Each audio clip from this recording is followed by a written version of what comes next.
Hello, everyone. This is Brother Benson, and I'm joined with my good friend Miguda. Miguda, how are you doing, brother? Bro, I'm doing quite good. Yeah. Hopefully, you are also doing good. Yes, I'm doing fine, and kuna vingi tu ambapo tunataka kuangalia leo ambazo zimetokea. Kwanza kabisa tunaanza na habari ya tanzia ambao Beryl Achieng' Odinga Beryl Achieng' Odinga Raila Odinga's sister dies at 78. That is something that is we have death has struck again at Jaramogi's family. So we send our condolences to the entire family of Jaramogi Oginga Odinga. There's also Mudavadi urges Malava voters to back Ruto-aligned MP ahead of by-election. That is going to take place on Thursday, some 2 days from today. Daystar student Rorna Kadhambi dies in Ngara apartment fall. We don't know what happened. Is something that we will give you more information or detailed information as we receive them. Another thing with Musalia Mudavadi appoints defeated aspirants to diplomatic post in Malava rally. Remember the day before yesterday, there was a son of Injendi who also was an aspirant that Mudavadi decided to appoint him. So this is what happens. Mudavadi hands out a diplomatic post to UDA Simeon Kagwana and Ryan Mululu after they were defeated in Malava primaries. And I don't think this is something that Mudavadi is doing it because they qualify, or they might have qualified, but this is done as to woo the voters to feel that they're working. And that's why I'm telling you, some of these our leaders, sometimes I don't know how they think. And remember, the worst thing is that he ordered, or he requested the guy to read that appointment letter in public. I don't know what he was thinking, so that is something with what Mudavadi did. And you can say yesterday Ryan Ijendi was given trade attaché to Pretoria, Simeon Kagwana education attaché to Uganda, Shimaka was appointed at the KRA board. All these were UDA party candidates in Malawi. So you see what is doing, rewarding the loyalties, and this is done just to wink the voters so that they can vote the government. So that is something that also we can talk about. Another thing also we can talk about, which we did not speak about yesterday, it's about the Arsenal won the other day. Today, I think they're playing against Bayern, as Manchester lost to yesterday when they were playing. So when you are coming in the field of football too, you can discussion about that, Miguda. There's also a good news, especially for the young people who were arrested in Tanzania. About 39 of them were released, and this was done yesterday after the expose by Larry Madowo of the CNN. Remember that documentary? And they were released by DPP. Remember earlier, the president also asked the DPP to do the same. So 139 of them were released yesterday, and it was quite emotional, especially to the family members when they reunited with their loved ones after almost 2 weeks. And remember also what was making it even so painful for the family, that they were charged with the treason. So which means if they are out, it's good for the family, because remember, in Tanzania, if you are charged with prison, the penalty is death. So ni ile wametoka katika walikuwa ni wale ambao walikuwa enda kuuliwa, kwa kweli, lakini sasa wamebatika kutoka. Sasa familia yao walikuwa wamefurahia sana. So Miguda, I know we will keep on giving you today's news as we receive them. So maybe your take on the few that I've mentioned. I also want to join you to convey my heartfelt condolence to the family of the Right Honorable former Prime Minister Odinga the late for losing their sister, Yeah. Berira Odinga, and who has been ailing. You understand that there have been issues here and there in that family of late, but it's very sad to lose two people consecutively, and even we understand brother is not also well, Oburu Odinga, because he was so early dead. He was taken ill, and we just wish him a quick recovery, and also we are with them in this trying moment as a people of Kenya, because they are part and parcel of this country. When you talk about the issue of the Tanzanian issue, I just want to say, when people were actually acquitted and they were set free to go and rejoin with their family, it is quite important to learn that up to now, the Tanzanian people do not enjoy the basic rights and fundamental freedoms. And that's why the treason consequences or punishment is death. You understand that in the Bill of Rights, each and every person has a right to life. And even if you taken someone's life, but the consequences, conviction will not be death penalty. The abolition of death penalty currently is what is being preached in the democratic states and developments of democratic societies. We abolish the death penalties, and that's why we are saying that, and we are happy that at least they have been acquitted and they have rejoined their family. The issue of football, I just want to first congratulate Arsenal for playing good football, and also right now they are the top of the table, but that's football. I also conceded against Everton, and I played against 10 men, but it was not possible. Sikubali kushindwa si mshindani, but we also believe that there will be another game next time. And we are where we are because of our current performance. All right.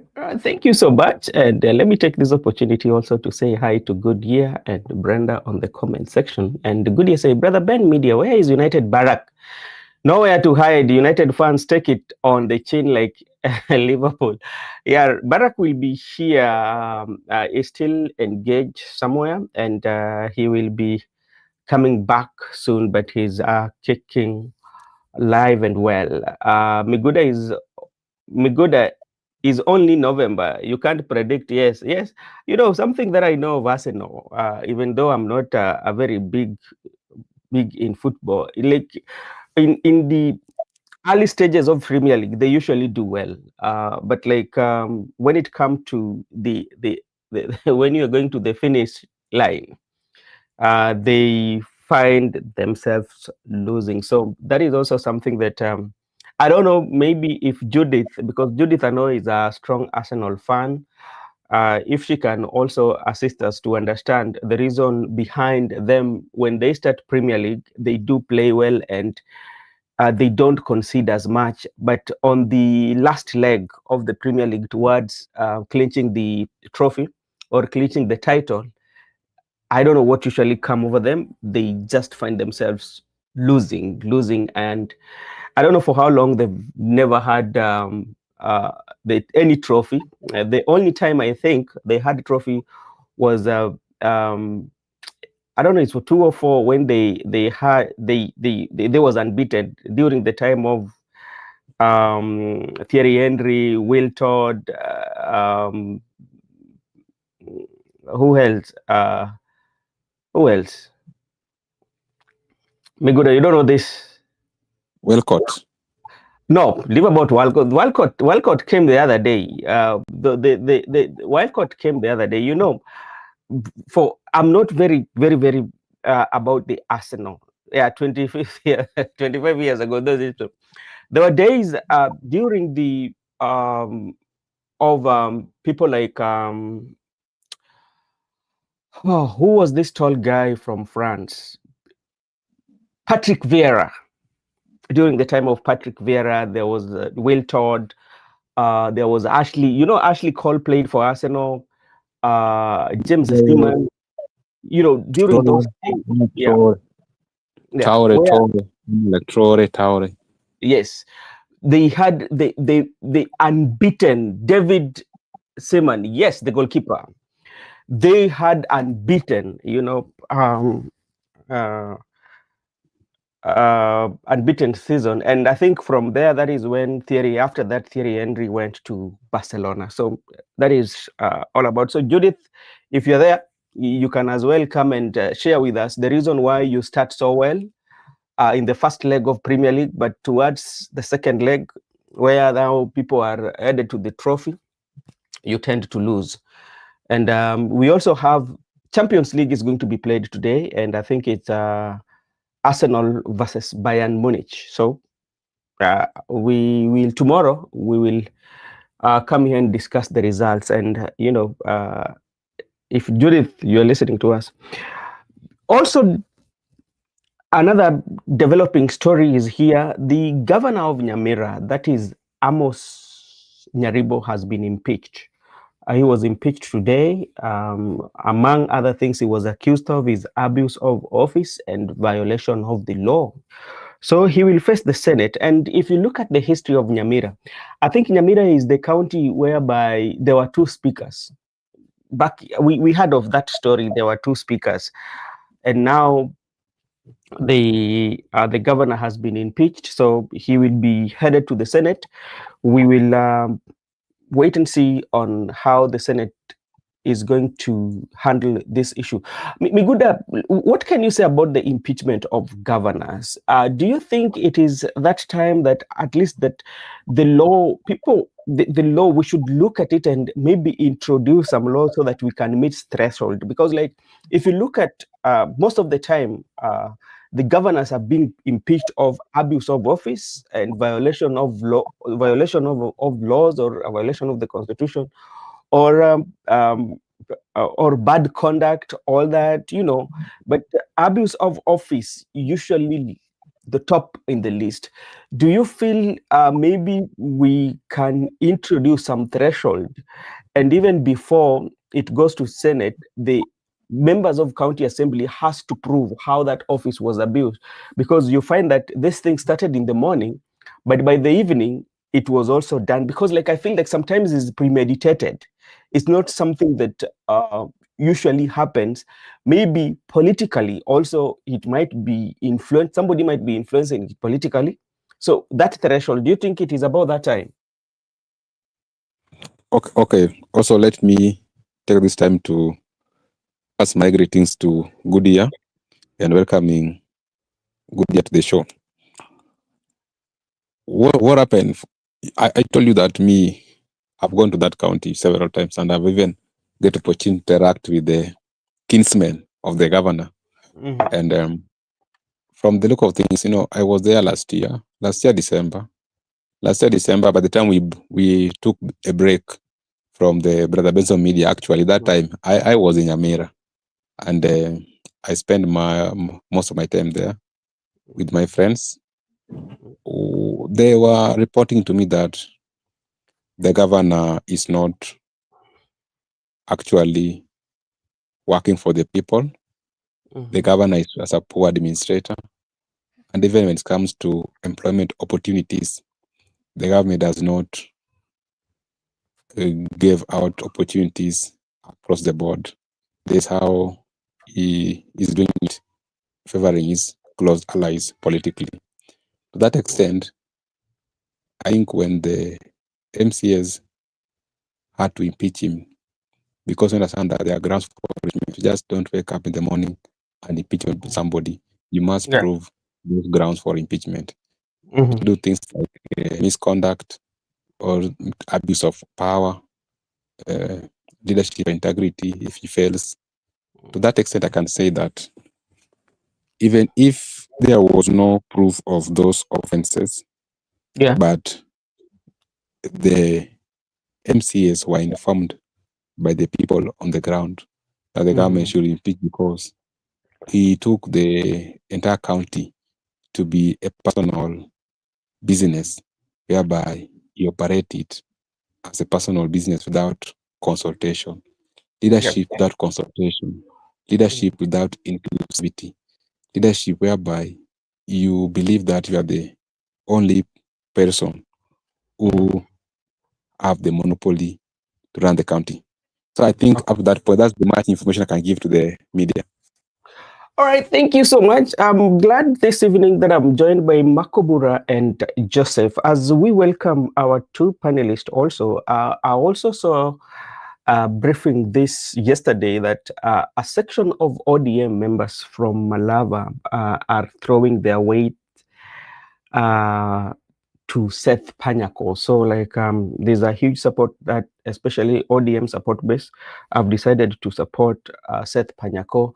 And we are here, we will be monitoring how on Thursday the results will be, if that one will create more effect towards Panyako or adding in more votes, then that also will be good for Panyako. And that one also still tells us that ODM is very shaky right now because remember, in Malava, they decided to not to fill in a candidate, especially to support the UDA candidate. And even yesterday, I think Oparanya was there campaigning for UDA candidate. But now you see a section of ODM are now saying that, okay, we are going to support Panyako. And this speaks volume, especially when it comes to ODM. And if they don't put their house in order, I think each and every person will be going with a piece of ODM, you know, itakuwa inang'ang'aniwa inang'ang'aniwa, kila mtu anaenda na pande zake, venye Junet alisema, kama si hivyo mtu aende na pande yake. Makobura, habari gani?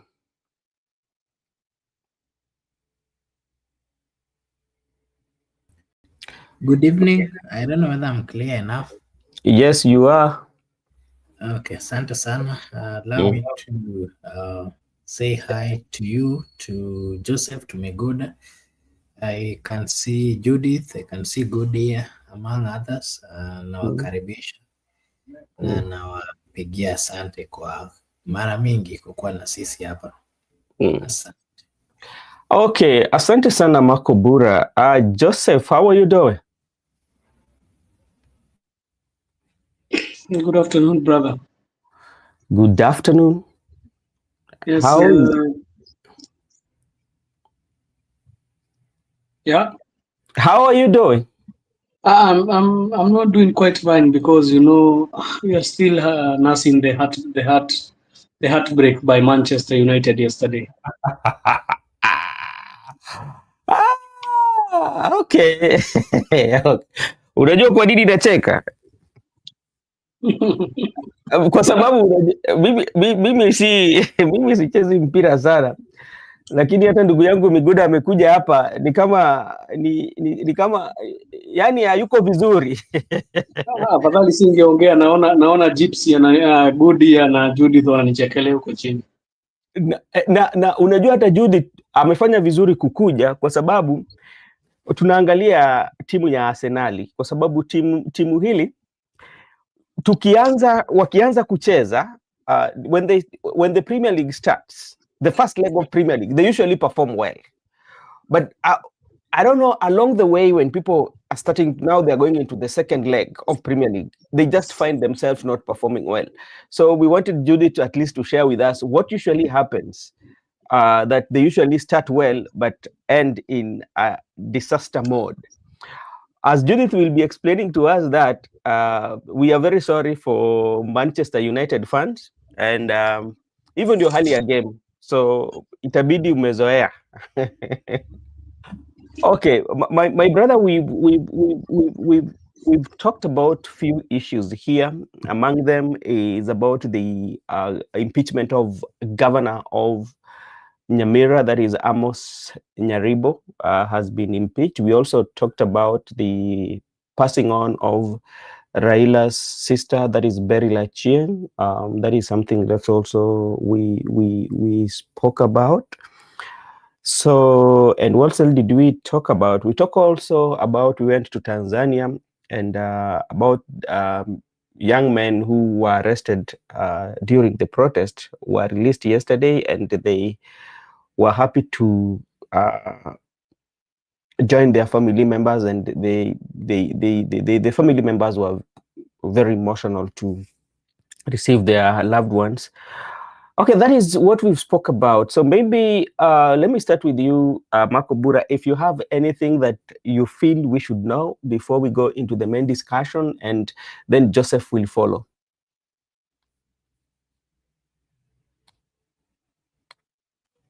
Okay, thank you so much. I think first, allow me to just say something about Raila's family, that is the Odinga family. They've lost one of them.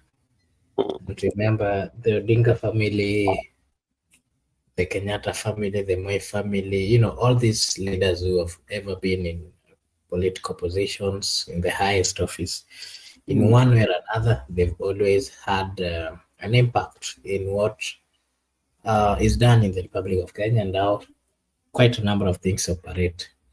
And I saw that news, and I would like to personally also send my sincere condolences to the family of Odinga, having lost Baba a month or 2 months ago.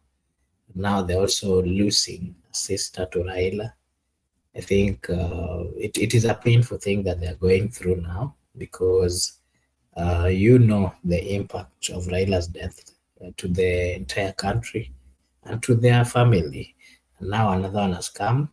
I think the only thing now we have is to just pray for that family, so that the Almighty God may comfort them and give them peace and comfort during these hard moments or difficult moments. The sister who died is not really known so much. She's never been in the public eye. The only time she came is, if you can remember, during this birthday for Dr. Buru, when Raila introduced her and she came and spoke. And apparently from her speech, we realized that she's one of those children of Jaramogi who studied within the country. And she confirmed that she did all her studies here in the Republic of Kenya. So I was just to wish them pole. Yeah, so apart from that, on politics, there's much, of course, and the by-elections are fueling or coming up with a lot of pressure to the political class and to the candidates themselves. And today I was conversing with a friend of mine who is coming from Embu. They were telling me that, you know, in Bere, that is, today, if you are a Kenyan living in those areas, siku hizi pita kama haujapita na tao. Nasikia pesa iko mingi huko. Watu wanapewa thao. Unaweza chukua thao, kama uko na mbio kidogo, unaweza tena uende nao, utapewa thao. Nasikia fereji imefunguliwa huko. Okay. Watu wanakula vizuri. So apart from that, of course, there are other political areas where by-elections are expected. And again, having in mind that these elections are, you know, I think the campaign is ended yesterday, if I'm not wrong. Yep. So it's just a way of them sitting down, consolidating themselves. Yesterday I was in Machakos, around Machakos, a place called Machakos Showground. And apparently I understand there's a by-election for an area MCA. When I was just at around 10, 11, I saw a group of many people going to the showground, and I was just asking myself, what are they going to do at the showground at 10, 11 Right. And then I came to realize that there was money that was also being given in that particular showground. And so people were moving in groups, that tells you the kind of politics that we are seeing in the Republic of Kenya. And in one way or another, to me, it is not the right way to go, because if we had what we call accountability, if we had genuine political class who are coming out to give, clear way of what they want to do without bribing the people, because the narrative of bribing is getting too much and it's getting us out of track. It is becoming a bad habit in the Republic of Kenya to an extent that if you are a serious candidate who has good intentions, you can never be listened to, you can never be given an opportunity just because you cannot give 50 bob or 1,000 as the people has been made to believe. All right, thank you so much. And as we are waiting for Joseph to come in, family and friends gather at the Lee Funeral Home to receive the body of Beryl Odinga, sister to the right. I can see quite a number of legislators, especially from Luo Nyanza, including Honorable Winnie Odinga, Edwin Sifuna, Millie Odhiambo. So leaders from ODM in particular are with the family right now. Mr. Joseph, what do you have to say? Anything new for us?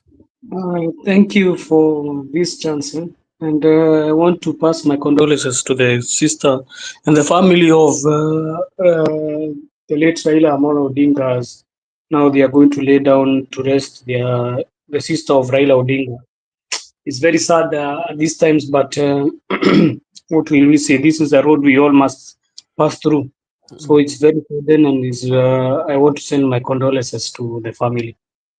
And I want to talk about Goodia. Goodia is asking, he cannot understand your French. Please simplify. I was writing about a song by Diamond called Yatapita. You can go and listen. So I was saying Yatapita, hata sisi tukigongwa tu. Siku itapita yatapita, hata sisi tutaanza kugonga Liverpool na Arsenal na kila team.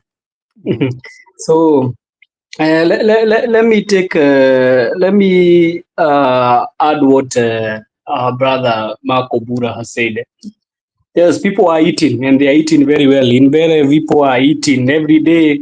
A house lazima kanyama kananuka, and that is very good. This is I think I remember when Uhuru was talking about some by-elections that happened in a certain year in 2021. He was saying that watu walikuwa wamefurahia sana, hata wanampigia simu wanamwambia usikubali, wacha tu iendelee kidogo.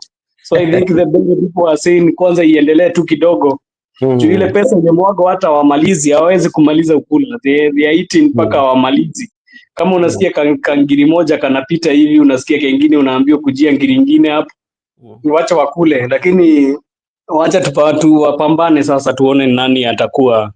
I had another commentator from Kikuyu region who is always in, I think in Kameme FM. Is a news presenter.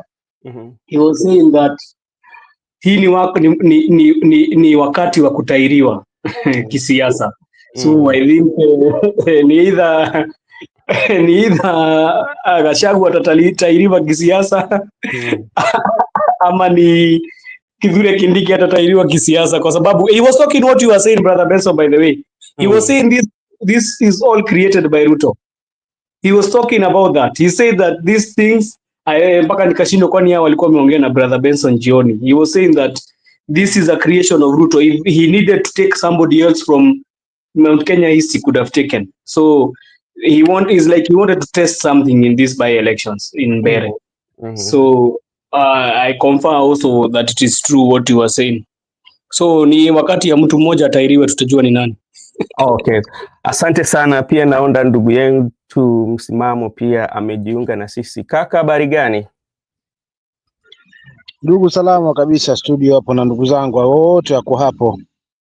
Okay, asante sana. Hali vipi huko? Bwana, huko pwani shwari kabisa, tunamshukuru Mungu bwana. Bado tuwapumua tukirejesha tu.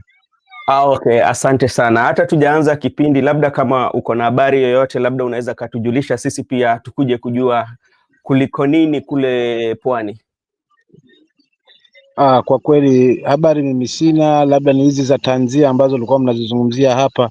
Nimezipata kidogo kidogo, lakini sikuwa nimezifuatilia kwa kina. Labda pengine mnijuzi yako vipi huko maeneo ya ndugu zetu huko kwa Nyanza huko, na hizo tanzia sio kama ni za kweli ama ni vipi? Kweli Kisha kama kuna maswali basi nipo nione kama ni wapi ambao ninaweza nikaongea. Asante sana kakaangu. Ukweli kwamba pale kwa Jaramogi wamepoteza mtoto wao, dada wao ambaye anaitwa Beryl Achieng', ambaye alipoteza uhai wake leo. So na ni kweli, na venye tulisema hapo awali kwamba sisi tunawaambia tu pole na Mungu awajalie ama awazidishie kwa saizi, wapatie nguvu kwa yale ambao wanapitia kwa saizi. Pia mimi ndugu yangu nitabidi nifuate viatu hivyo vya kuweza kutoa rambirambi zangu haswa zangu binafsi, lakini kwa niaba ya jamii yangu na wale wote ambao wamenizunguka. Pole hizo ziwafikie haswa familia hii, maana ni juzi mno, lakini unajua la Mungu halina makosa. So Mungu akipanga amepanga, kwa hivyo ni kuwaombea tu Mungu awajalie nguvu pia katika kipindi hiki kigumu. Asante sana kakangu, na wale ambao wote tuko nao hapa. Mimi kuna swali ambao tunataka tujadili, na hii inakuja kwa tume la uchaguzi, kwa sababu kuna leo habari ambao liliandikwa katika nakala moja nchini, ambapo inasema kwamba hata tume ya kupambana na ufisadi walitoa barua rasmi kwa tume la uchaguzi kuhusu mgombea mmoja ambaye yuko mbele, lakini wanasema kwamba kuna ile tuseme kwamba kuna maneno ambayo ilitoka juu hatujui ni wapi, ambapo ilifanya kwamba ikasema lazima huyo mtu lazima apatiwe kibali ama apatiwe ruhusa ya kugombea. Sasa wametoa hiyo nakala, wameandika story ndefu, na ukienda kwa hiyo nakala bado utaona ile mahusiano ama tuseme kwamba ni kama tu ufalme wa biashara, ambapo unaona kila mtu ambaye yumo katika tuseme katika hapo kwa Iebc kuko venye wako related. There's that relations. When you look at the web, I can call it the web. For example, they say that the godfathers have it, and this is one of some of the this is from one of the papers we have. You'd see the late Right Honorable Prime Minister. There's that say that he was a friend to Junet. Junet is a friend to one of the commissioners, you know, and there's also the president is also there. We have Nanok. So it is a web of influential people on the Iebc. So to start with, I will start with Marco Bura, maybe to be brief. Do you feel from the what we've seen on this paper, the Iebc is going to deliver credible and verifiable by election?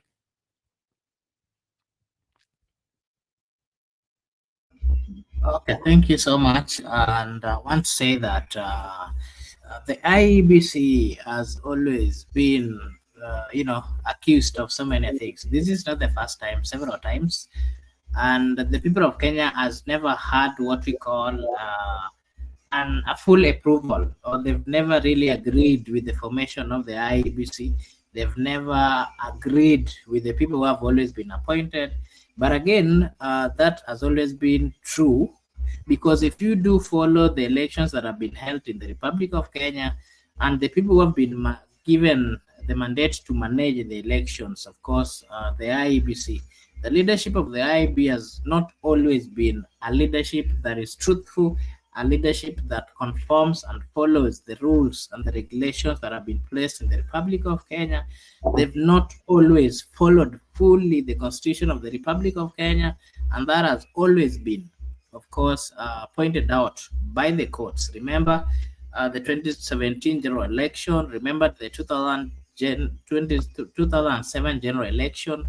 These are some of the elections that the people of Kenya has questioned. And if you look into all these elections, we've always seen, some loopholes or some reasons to doubt the people who have been given these opportunities to lead.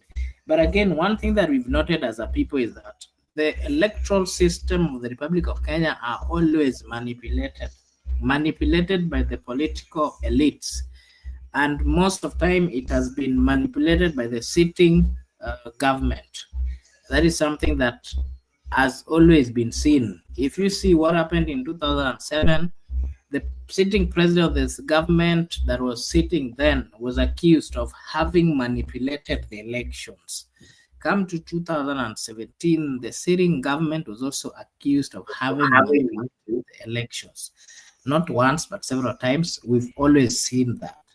And again, the appointment of the leaders of the Iebc has always been compromised. Compromised in the sense that we've always seen favoritism or an appointment that is not really reflecting the will of the people or reflecting what the Constitution of the Republic of Kenya demands. We've always seen people being elected based on how close they are to the political class. Yep. How how easily they can be compromised or how easily they can be used to change the electoral results. That is one of the things that we've always witnessed as a people. And for that reason, the people of Kenya do not trust the political elites. They do not trust that they should be given the opportunity to do the elections or to appoint the people who are going to lead in this particular Iebc. It is not right that the leaders are the ones who are supposed to be doing this election or selection or appointment of the people who are going to lead. If you are a team, you should not be given the chance, and especially if you have a upper hand, to appoint who is going to do the referee of the match that you are going to be having. And to me, I've always felt that the manner in which the appointment or the manner in which the Iebc has always been constituted, it has not been constituted in a genuine way or in a way that either side will feel that the appointment has been done in the right manner. I've always said that anything that is involving the political class, anything that is involving a sitting president or a government that is in power, of course, and remember, a government that wants to retain power or go for the second term, you will never find them, giving an appointment to anybody that they think or anybody who has the merits. They will always go for those people that they feel are closer and can be used easily. Actually, in simple terms, I can say that they always elect or appoint people that they can remote control. Those are the things that we've always seen in the Republic of Kenya. And for that reason, if you ask me, currently as the Iebc is, the Iebc that is currently in office, if you ask me today, tomorrow, any day, as a Kenyan, I can clearly and categorically say that they cannot hold a free, fair, and verifiable election in the Republic of Kenya. They are going to hold an election that will be marred with a lot of chaos, a lot of dishonesty, a lot of theft of votes, manipulation, and all those kind of things. And at this point, where we are seeing a web of, we're seeing a web of close relationship amongst this group of people who have been appointed. It clearly says or shows that this is already a compromised group, and you cannot expect anything free and fair because they are a group of people who have what we call interest. They have been put there to deliver what their masters wants them to deliver. And that is how I can put it. All right, thank you so much. I'm also joined with our good friend here. Let me see, I'm not seeing his name. Let me see, what is his name? Simuoni jina yake, lakini ndugu kaka, na kukaribisha sana kwa mjadala. John Mandi. John Msimamo. Msimamo, I can see Msimamo. I can see Msimamo very well. John, how are you doing, sir? John. John, hebu angalia.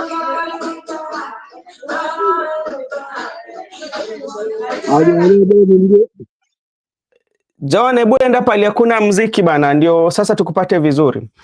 Thank you so much, Makobura. And I'm going to Msimamo, then I will come to Joseph, then Miguda will conclude, then I will take the another round. And this is what I'm quoting what the Standard said here. The Standard has established from credible sources that within the commission that the chair Erastus Edu Kethon board to political pressure and hostessly instructed the secretariat to clear the tainted candidate for Mbeere North parliamentary seat. So which means what happened, there was a pressure that's coming. So what he did, he instructed for the Mbeere North candidate to be cleared to vie for that political seat, despite the letter that was given out and by the anti-corruption unit. Ndugu yangu, sasa wewe unaona kwamba kulikuwa na hiyo njama, hilo njama lipo, mtu ako na makosa na unapata kwamba sasa tunawacha hatufuati sheria kwa sababu sasa tunatumia mamlaka ambayo tuko nazo kisiasa, ndio mtu apatiwe hiyo kibali ya kuwa katika kinyang'anyiro. Inamaanisha, tuseme kwamba swali ni je, inamaanisha katika hiyo kaunti yote hakukuwa na mwanaume ambaye angeweza kupatiwa nafasi kuwania hicho kiti? Ni lazima tu ikuwe tu huyu?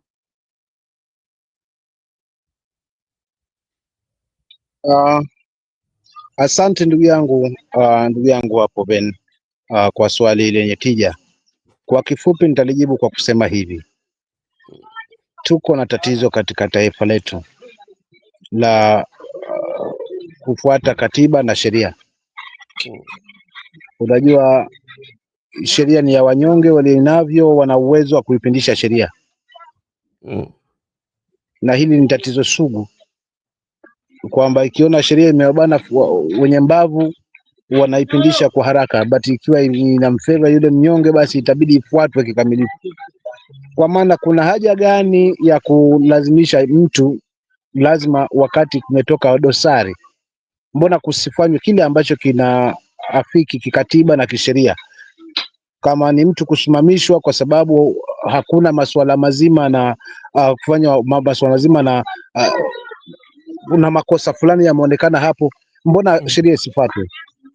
Ndio hapo tunagundua kuna some ambao wako above the law, kiasi kwamba kwa kutaja jina la fulani, mfano mimi niseme jina la Benson, mimi nimetumwa na Benson, basi nikitaja hilo jina linanipa favor kwa mambo yangu fulani fulani.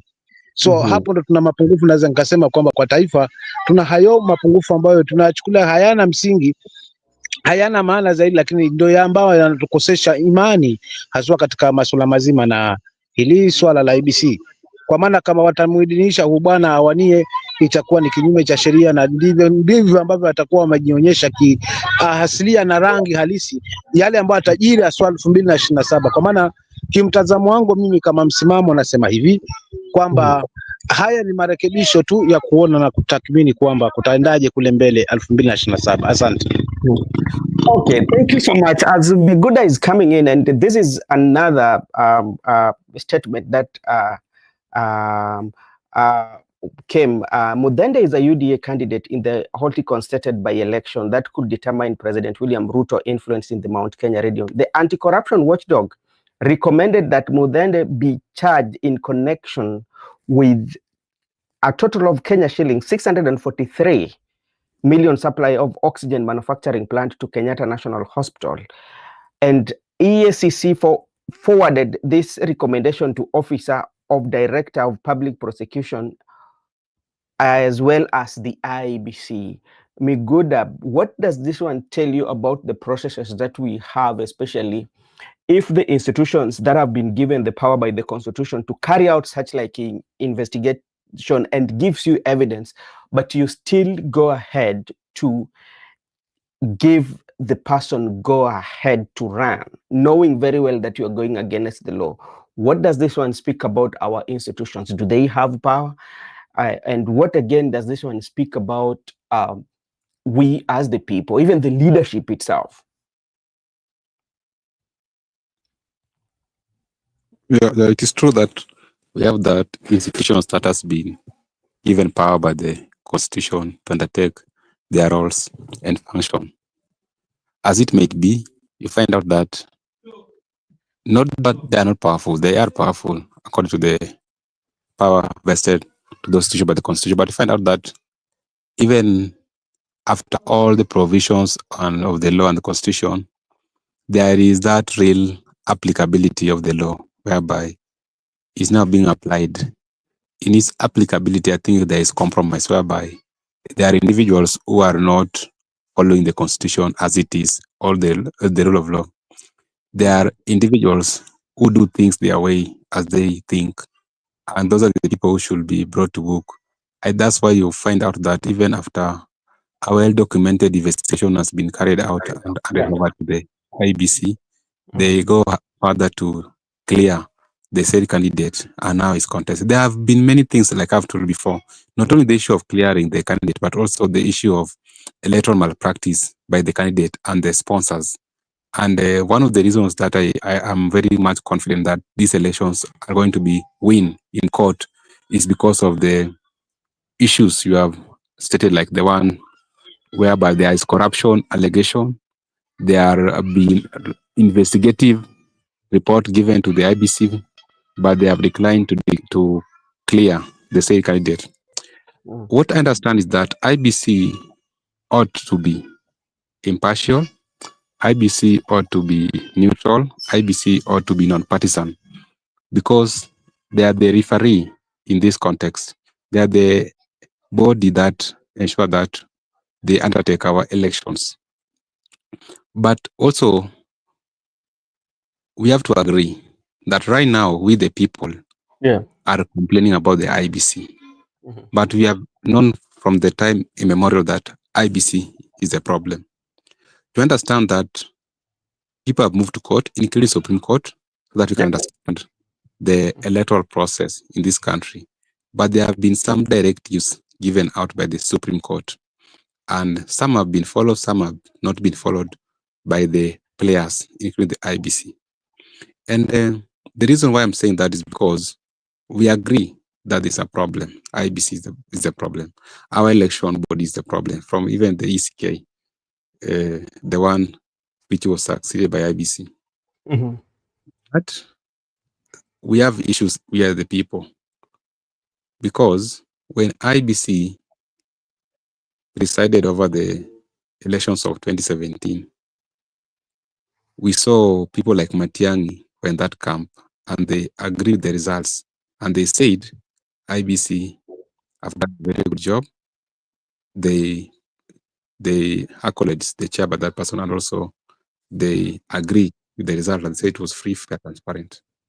When we had the election for 2022, the UDA team, including Riggrd Gachagua, all appreciated the fact that Chebukati has done a very good work and IBC has got no problem. But the people in opposition has always been insisting on this problem of the IBC. Today, I was perplexed when I watched the former CS for the Interior, Fred Matiang'i, complaining that as the United Opposition, they are moved to High Court so that High Court can give them clear direction on the directives given by the Supreme Court on how to declare the election results. They said that declaration should be done at the polling station and at the constituency tallying center. Now, the United Opposition are opposed to National Tallying Center. But when they are being questioned, why are you opposed to National Tallying Center? They are saying that the transmission of the result from the National Constituency Tallying Center to the National Tallying Center, that is where there have been this fishy thing going on. But we are also asking them in a polite note that if you knew that the problem is the transmission from constituency to national. Yeah. Why were you comfortable in 2017 and 2022? The United Opposition, why are they comfortable? And they never point out. Now, if they have found themselves in United Opposition, they are now protesting the transmission from the constituency to national science. So what am I to say? If something is wrong from the word go, it should be wrong. Not that it is only wrong when it's your turn. So and until we agree as the people that IBC has a problem unanimously, the Ruto people, the net opposition, that is where we can end this problem. But this issue of when it's favoring me, it is fair. But when it's not favoring me, it's unfair. So until we agree that in 2017, in 2022, and even 2007, we have had issues, even those 80s or 90s, we have had issues because we are told that even Moi rigged in 97 and also Moi rigged in 92. We have had issues with the electoral bodies in this country. Until we get the electoral reforms or we got the electoral justice, that is when we, at the people of Kenya, will say that, okay, IBC has got no problem. As things are right now, I'm very much confident that IBC has a problem. And IBC are going to rig these elections. And IBC, both in those parties, they have been compromised. The IBC deputy, like what our good friend from the conversation, Regman, has said, that there was the vice chair for the Magarini was compromised. And there's also allegation that the deputy presiding officer of the Kasip Kabondo has been compromised. And also the issue at Mbere. Because from the time the candidates were being cleared, you find out that there have been electoral malpractice. There have been investigative reports, but none has been taken to action. They have just allowed the candidates. Extent, we can just say that the IBC has been compromised from the word go. And also IBC has been not only compromised, but they have been captured. And we expect that these elections are going to be rigged, and also 2027 elections, they are going to be rigged as well. All right, thank you so much. And Joseph, maybe if you can weigh your thought as you combine with what we read, do you think sometimes the leadership or the political class, or those are doing this report, allowing such to happen, they take advantage of what usually happen in our court system, that you find that all these corruption cases with the mega billions of money, they take too long, especially in the court process, to be determined, so that somebody would say that the presumption that until proven guilty, that is when now you can be barred from running. Do you think there's that loophole of that, of the judicial processes taking too long? Yes, thank you. Talking about judiciary, I think the institution have been so much loopholes in terms of prosecuting of these cases, and most of the cases have delayed. We have even a case that was involving the MP Waluke, and there was I don't remember the name of the other person they were involved in that case. That case dragged on from 2005, and it came to be prosecuted, I think 2020 or some years there.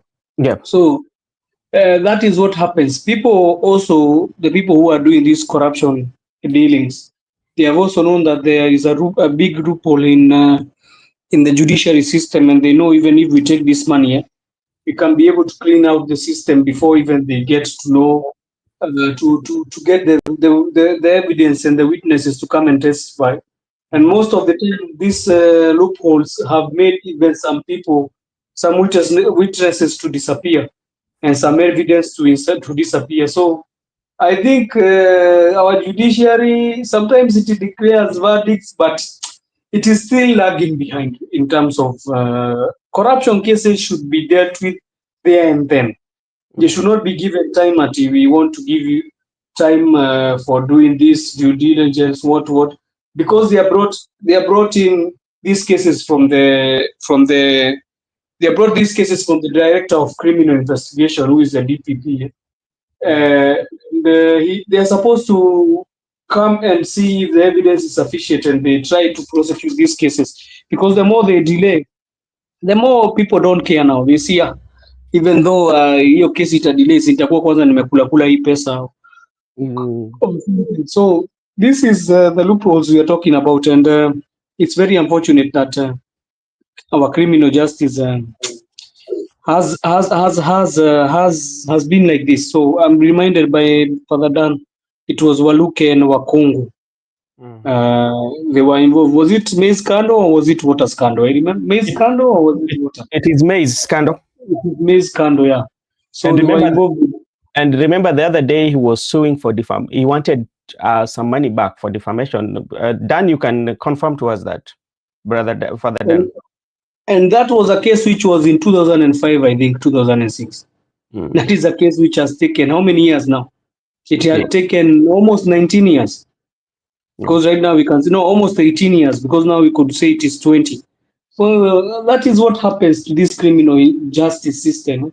I think what we should do is corruption cases should be treated like the way they treat election cases. You have seen the election cases, the presidential election first, that case is declared there and then. It does not even take time. It takes only some few days. Then you hear that they have taken the bench. I think corruption cases should also be heard by the Supreme Court. They're not supposed to be heard by these other courts. They are supposed to go direct to the Supreme Court and they are declared there and then. So I think about IEBC and not comment about it. Many people here have commented about IEBC. It's not everybody has said, and we cannot continue repeating the same thing. IEBC is not a body which can conduct free and fair elections. It has been shown since the time it was born till now. We are still crying. We thought that EACK was worse, but we got into IEBC. It's even worse than what we thought. So and how they have been so much improvements in terms of electioneering items, like the processes that have been brought by our former late Prime Minister Raila Odinga. They were brought about changing the IEBC, but we're still there, and we still even want to change it now. You have heard them coming, I think, points to change how they vote. And I think today, if we are talking about news today, the senator for Busia, Okiya Mtata, has taken a case to court about the clearing of the elections, that they are not going to be declared in the tallying center, as they call it, or the where they say ya kujumulisha the votes. So they want it to be scrapped and the votes should be declared in the constituency level. So we are going to see how it's going to turn up, but IEBC has mandated, brother. Even these by-elections, I see it's not even delivering free elections. Okay, okay. Thank you so much, Joseph. And as I invite in Makobura, because like in our constitution, we have chapter 6, and this chapter 6, if you look at it critically, you find that the political elite, I would say that I've decided to run that chapter and throw it in the river because it doesn't have meaning. Because like if you look at even those who are running for those particular political offices, if chapter 6 could have been in place, I tell you around 99% of those who are in the office currently would not be leading us. But because it is something that they don't take it with a lot of seriousness, then it waters down. So question to you, Makobura. Now, what is the essence of having anti-corruption unit, even after giving the recommendation that this is not what should be done, or this is what is the real deal, but you still go ahead to do the opposite? Now, what is the issue of anti-corruption unit then? Because now it should not be in existence. Okay, thank you so much. Just like I'd said, or I'd talked about the IEBC. IEBC is is a body that has been given the mandate to operate by the Constitution of the Republic of Kenya, and the Constitution clarifies to what extent they're supposed to be, doing or working. Yeah. All right, Makobura, how are you? Makobura, did I lose you?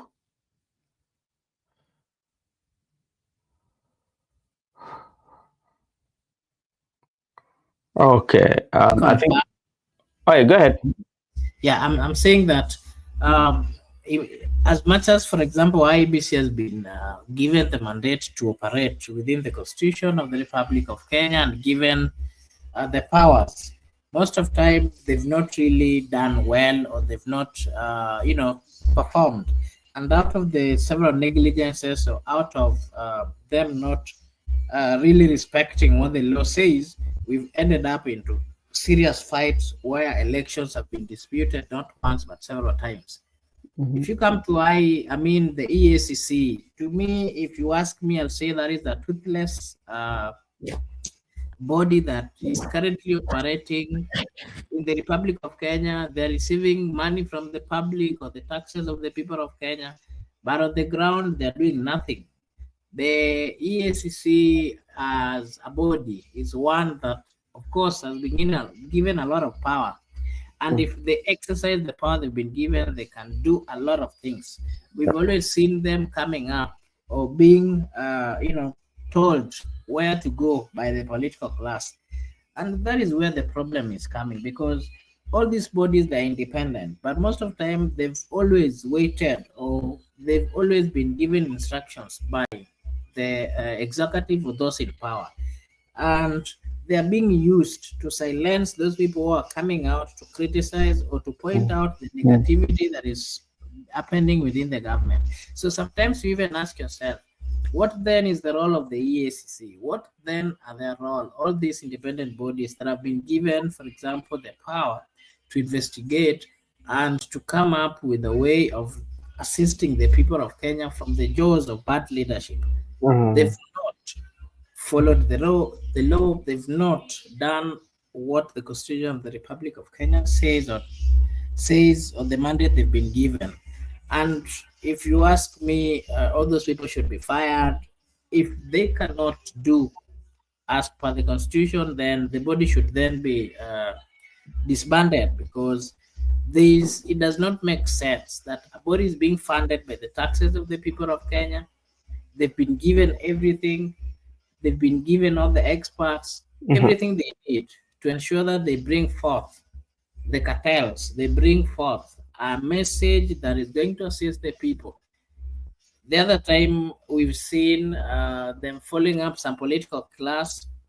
They follow them, and then once that politician joins the government side, they are left.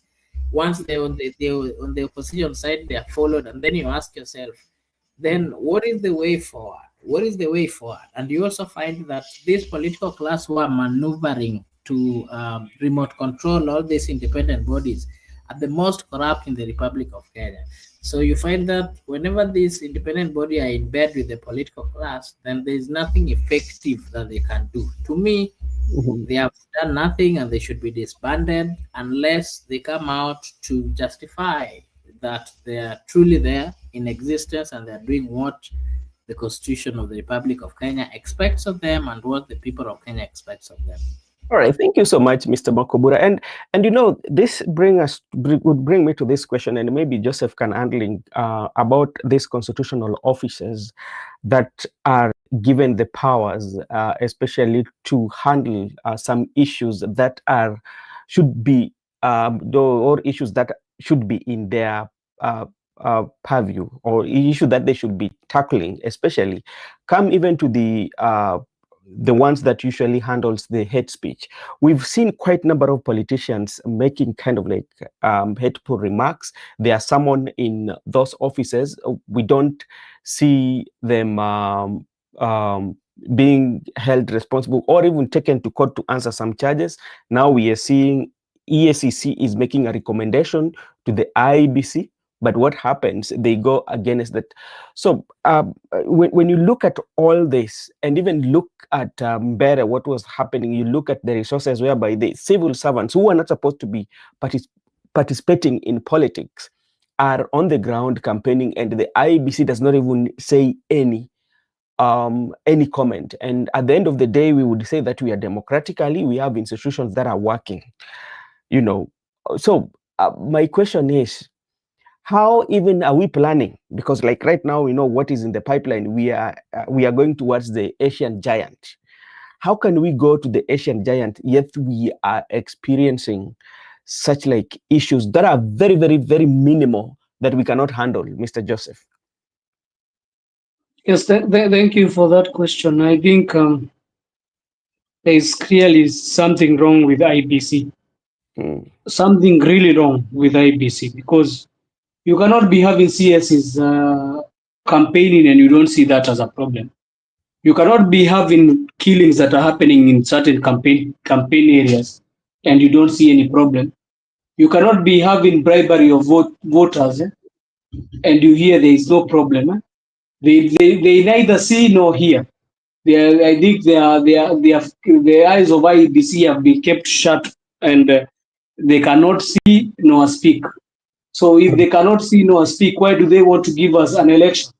And why do they want to be mandated to be able to head these elections? If they are non-seers and non-talkers, why do they want us to give them the mandate to be able to lead these elections?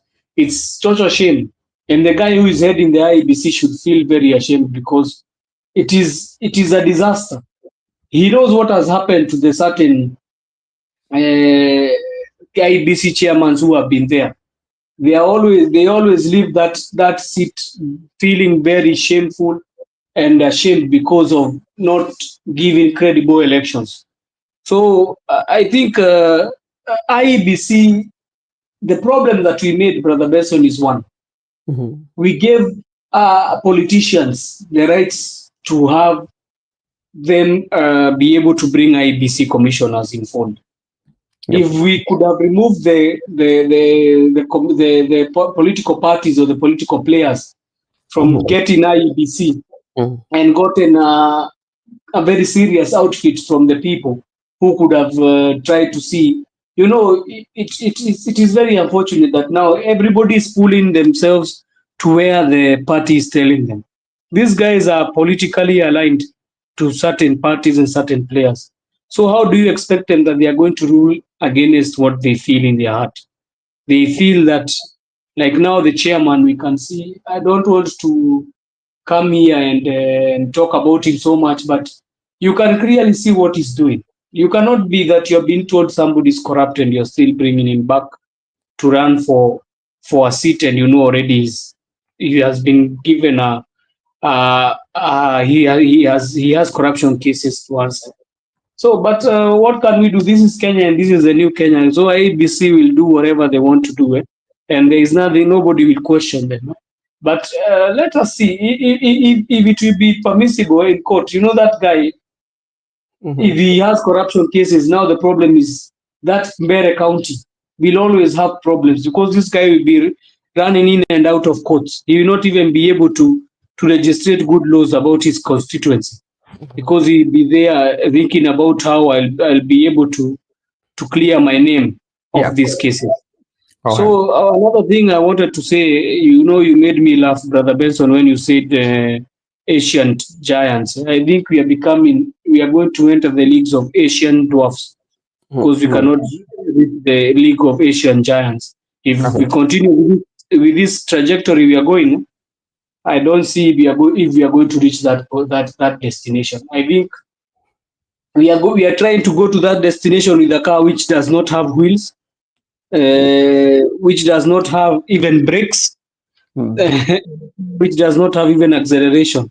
So how are you going to be able to accelerate this car, and you're saying that you want us to be able to reach there? But lakini sasa unajua sasa wanasema battery ilipotea na Gachagua sasa sijui tutaweza kujumstart hii gari aje. So it's quite an issue, and I don't want to talk about them again, Brother Benson, because if you talk about IEBC, it's making my head to ache, because there is nothing we can do about IEBC. IEBC is dirty, and it has dipped itself in that. Ni kama tu hizi, I told you, IEBC, EACC, NCIC, they are just they are dogs. Have you ever seen a dog without teeth? So what it do, it always sucks the bone. So that is what they are doing now. All right, thank you so much, Mr. Joseph, for that. And I'm just receiving this information, new updates. I'm not in critical condition. Instead of spreading rumors, let us pray for one another. That I quote from That is a quote from Oburu Odinga. So I think there are those who are spreading these rumors that Honorable Oburu Odinga, the party leader of ODM, also doubles up as a senator, is in critical condition. So this is what I think he has done it through his social media platform. And I quote again, I'm not in critical condition. Instead of spreading rumors, let us pray for one another.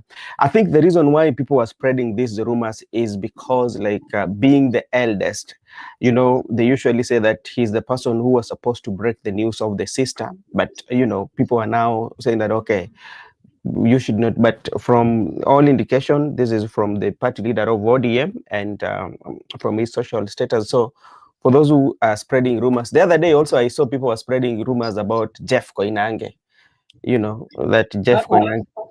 I think Eric Ayaga, the Nairobian, was in Dubai today. You know, he's always everywhere. So I think he can categorically say that the party leader is well and sound and is coming, because I've seen him telling us he's coming. So I trust the source in Eric Ayaga. You know, he's the Nairobian, he's the Dubaian, he's the American. Can't trust him in everything. Okay, so can't post comment to some destination. Let me see. What is Father Dan saying here? Let me see. We have one of two non-wash business in Embu, Eldoret, Nairobi, and Nairobi is the most affected. Well, Father Dan money has been washed one time, so he knows the one in Embu. He's very angry. You need to ask him for some details. Ali Oshua. Okay, thank you so much. And let's switch the gears at least and come out of what is happening, especially in the institutions that are given the powers to oversee some of the critical conditions or some of the issues that people are raising, including anti-corruption and even when it comes to clearance of the candidates who are running. So let's switch the gears, because like from our discussion, we now conclude that we still have a long way to go, especially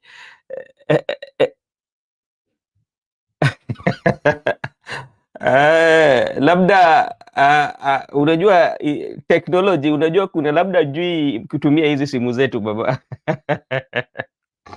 Okay, so let's see the dynamics of politics that is going to take place, because like what we are looking at, still looking at is the by-elections that are coming, and we want to jump to Malava, where we've seen a good chunk of ODM members have decided to throw their weight behind Seth Panyako. Now, how does this one complicate matters for ODM themselves? Because remember, in Malava, what happened was gentleman agreement between the UDA and ODM, bearing in mind that they were in the broad-based government. So they decided that this place, especially places like Malava, you know, like those areas is where like any party could win, either ODM or UDA or any other political party would win. They do not have like a specific political party that is sure of winning,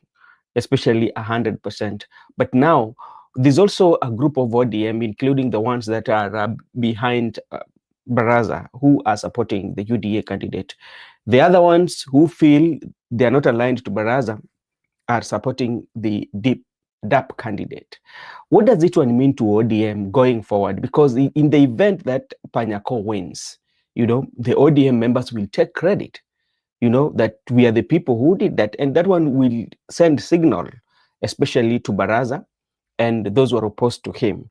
And what will this one also do to the leadership of ODM? Let's just focus on ODM a little bit before we look at other factors. Let me start with you, Makobura, and maybe you can be brief, especially on what is happening in Malava concerning the ODM supporting Panyako. Okay, thank you so much. We've seen what we call broad-based government or broad-based arrangement. Broad-based, the one that is comprising of the ruling party, that is the UDA, assisted with the ODM party. We've seen not once but several times in the by-elections, ODM and the UDA party coming in certain agreements to work together. Particularly, you go to Homa Bay, Kasipul, Kabondo, you'll find that that candidate who died was an ODM, and for that reason, the UDA has decided that they're supporting ODM and they're not fielding any politician. You go to Mbere, they've also decided that ODM will then support the UDA. You go to Malava, then over there, the UDA, of course, together with ODM has decided that they're also supporting the broad base.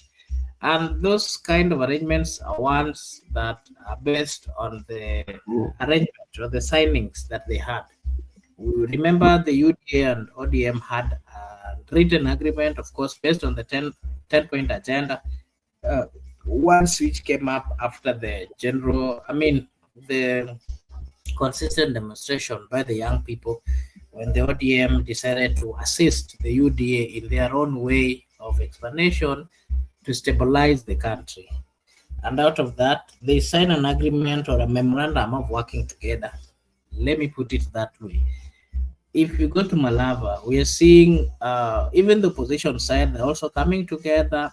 Remember, the opposition has quite a number of political parties, but they're also coming together in solidarity, not, in a way to consolidate and to also go fighting as a team. It is a strategy that is used by the political class so that they can gather and, fish, or they can, it is a strategy they're using so that they can ensure that they win, or they show the other side that they're in charge. All this kind of arrangement, the one in Malava, it is of course based on the political muscles that are also on the ground.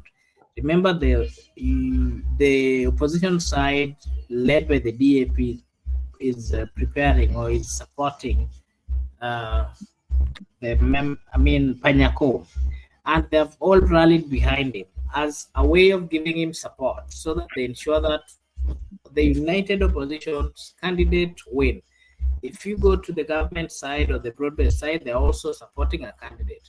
So all these are signs of unity with purpose, or unity with reasons, or unity with with a view of getting support or building a stronger team. That is what I can say. And the Malava one is quite interesting because remember, the DAP candidate is one who is already known as being in the limelight, serving in different capacities, and again has held government to accountable in several times. And for that reason, is coming out to be a stronger candidate. But again, on the UDA or the government side or the broad-based side, there's also a candidate who is enjoying support from the governments, enjoying support from the government machineries, and it is not going to be an easy contest, so to say, because remember, in that particular area comes the Speaker of the National Assembly, also comes the Prime Cabinet Secretary, all in broad-based government. And remember, that support, the money support or the financial support, which is very important also in politics, is also being received by that. But again, on the opposition side, they're also getting that support, the people, being that this is a leader that had already been tested and is partly known on the ground. That is all right. Thank you so much, Mr. Makobura. And maybe I'm coming to you, Joseph. And, if you look at, Laban Misiani, thank you so much for joining. And Laban is telling us, Brother Ben, UDA shall win Malava seat. Hashtag two-term. Thank you so much for your comment. Joseph, I want you to look at it this way, especially in ODM, because like when you look at the voting pattern, especially in Western Kenya, Kakamega has been that county that has always been, ODM has been rooted in that county, whereby they've won majority of the seats, including the governorship. for almost, or this is almost like over 15 years. They've controlled that county. And now we are seeing the division, especially quite a number of them, good number of them are backing another candidate, and the ODM also is backing another candidate. So there are two factions there. When you look at now ODM with the crisis that they have, do you see a future in ODM, especially in Kakamega, whereby they can vote or they can support ODM fully, like the way they used to support, based on the divisions that we've seen going towards by-election?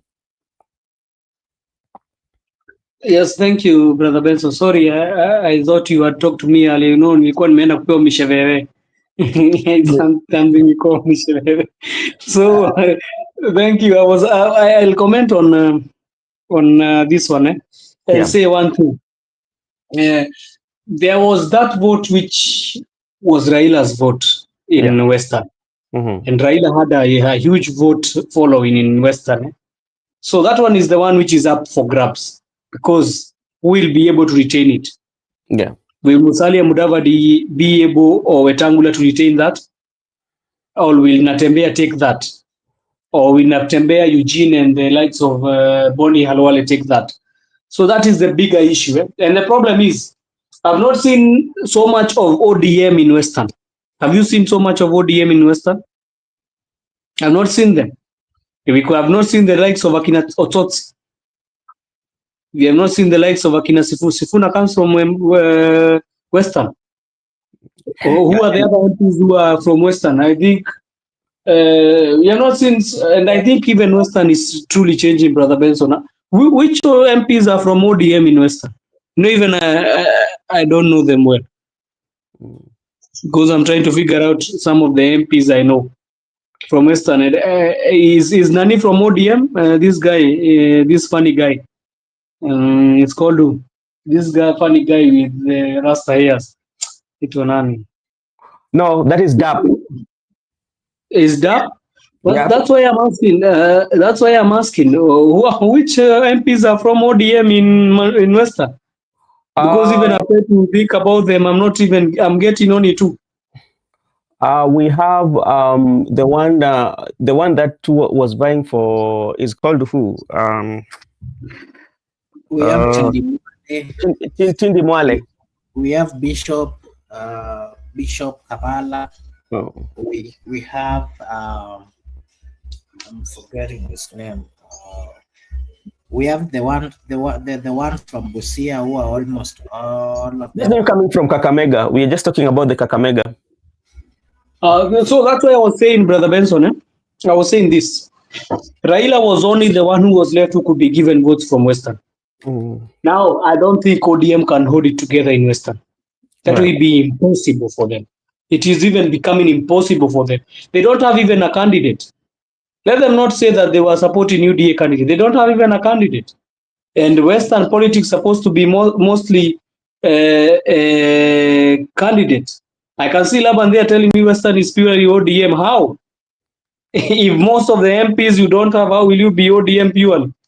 It's just because they voted for Baba in 2022. And that thing is shifting very fast. After Baba left the picture of this great republic, is now the things is changing. The tides are changing. They were only voting for Raila because he had a following. Raila had that following from the people. But can you see anybody else in ODM who can have that kind of following? Let's stop lying to ourselves. Who else can come in the shoes of Raila Odinga? Let's ask ourselves that simple question. In Western, I live in Nyanza region, in Western, in Kisii, in Coast, in Turkana. Even right now, Turkana, we don't know. We don't even know.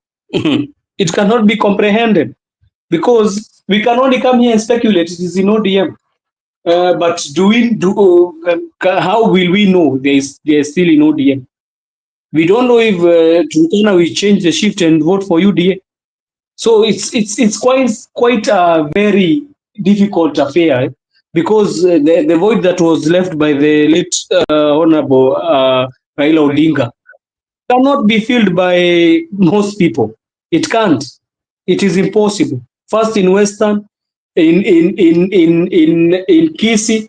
Just look even in Kisii, Brother Benson.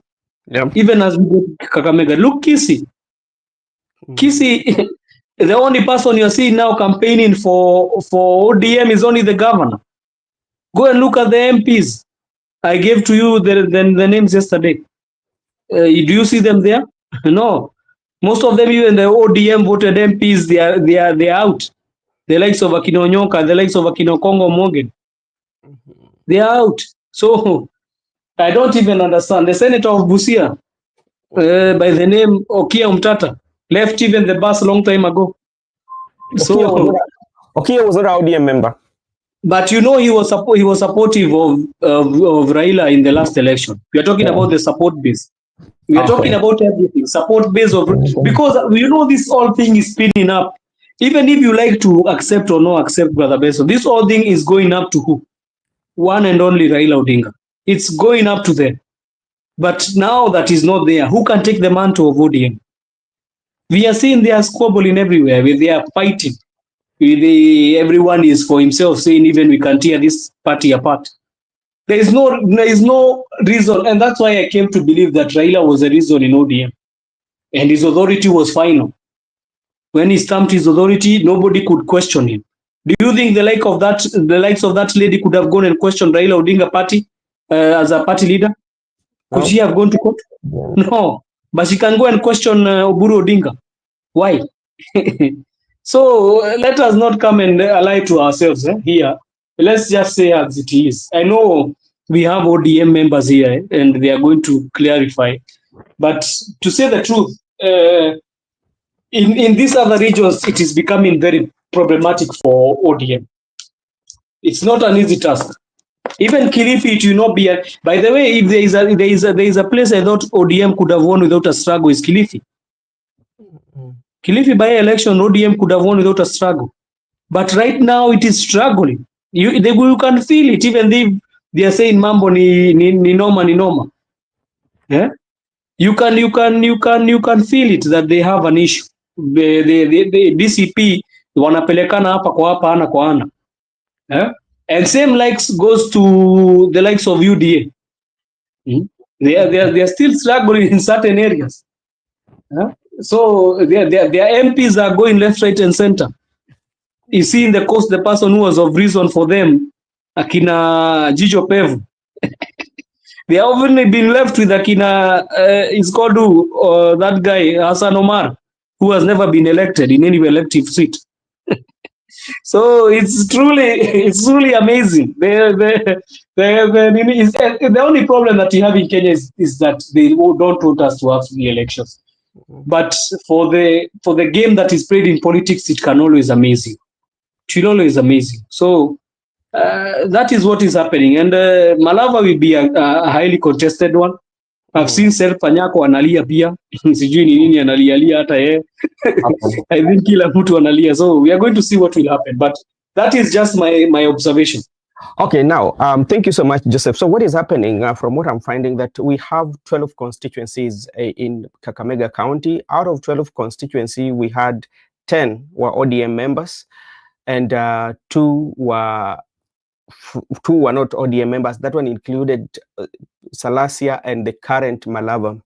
So, which means ODM had a larger chunk of votes, especially, or the government of Kakamega.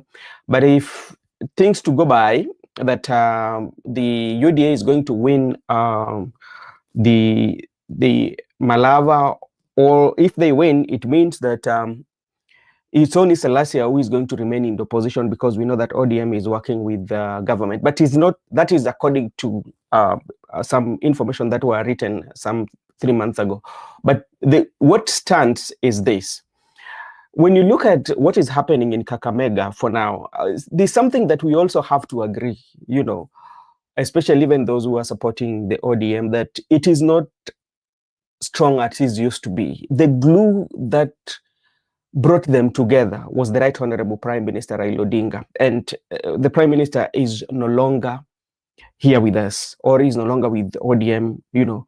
So it is going to be very difficult, especially for them, even if a small percentage is going to leave ODM, is still going to affect them. And this one will be working good for the opposition. At the same time, it will be working good for President William Ruto, because this is what I'm telling you. Going forward, President, I don't think is focusing on kind of like getting maybe 99% of the total votes in those particular areas that were being controlled by the Right Honorable Prime Minister Raila Odinga. No, he's fighting to make sure that the percentage that he gets is over 30. Yeah, even if the winning candidate gets like 60, he might get 40. So he's fighting over 35% in all the regions, which means that one puts him at a good start, especially for his 2027. Yeah. So then he will be looking at areas that are we call them the swings. You know, the areas that sometimes do not have the people that they rally behind. So from there, he will make sure that those areas he garners more votes in those areas. Then that one might really affect or give him a very good leverage. So it means that opposition will have to work hard. So let me come to you, Migoda, and this is specifically for ODM. When we are seeing these divisions in a county that has always voted ODM, you can even see from the campaigns. Oparanya campaigned, though he claimed to be an ODM member, but he's a CS. So we can count that he's campaigning as a CS. Look at the other members of ODM who have not participated, especially in the by-election that is taking place in Malava. Even take the entire Western Kenya. We've not seen that ODM members, including the deputy party leader, that is Osotsi from Vihiga, going to campaign because they're in the broad-based governments. So it tells you that disconnect. So what does this one leave them with immediately after election? After election, how can they come and unite themselves?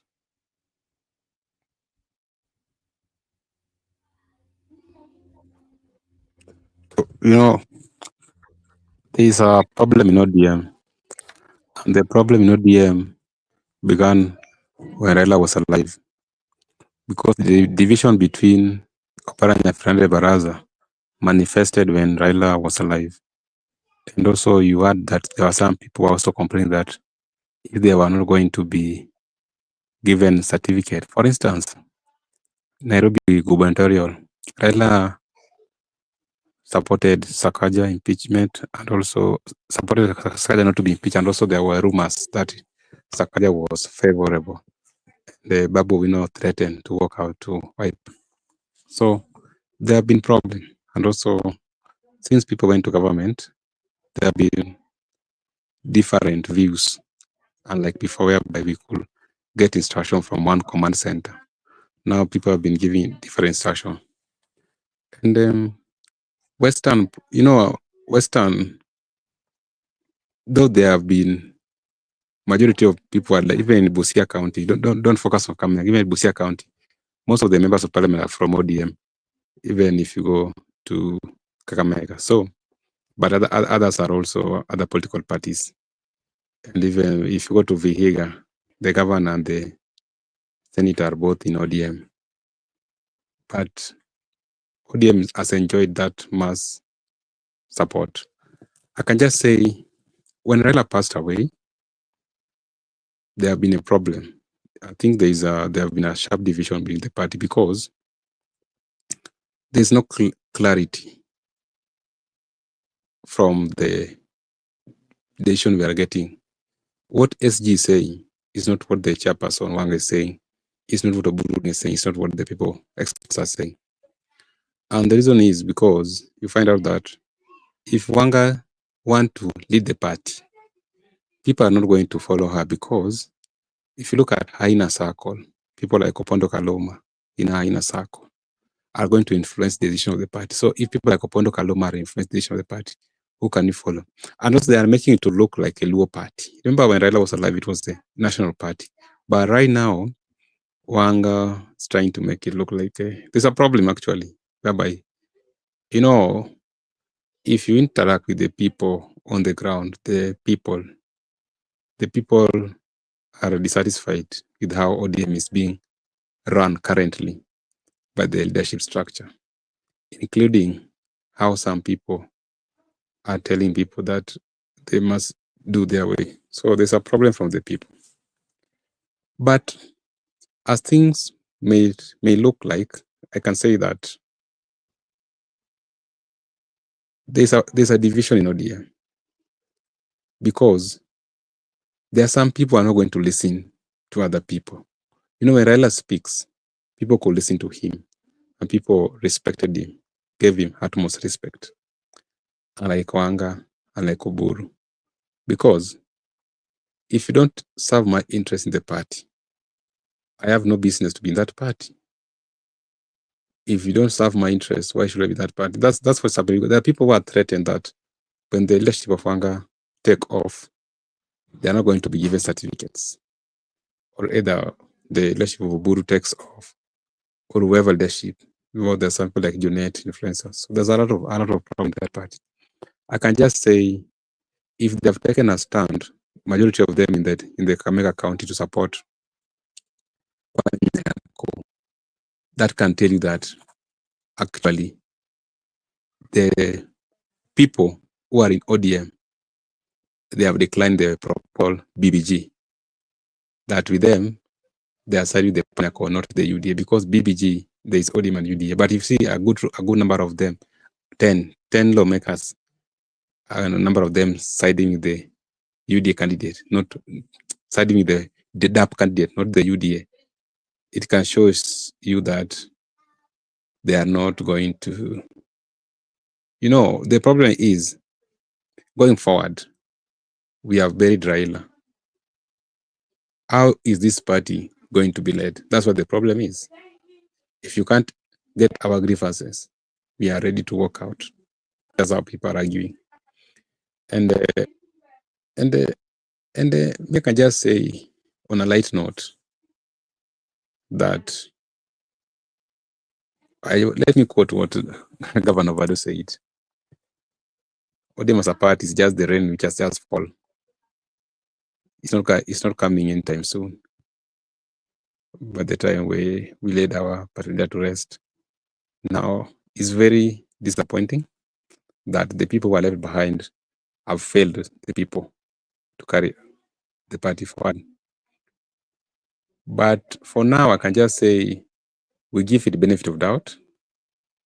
But what I know is that there's a sharp division, and it's going to be manifested. It will manifest in the future.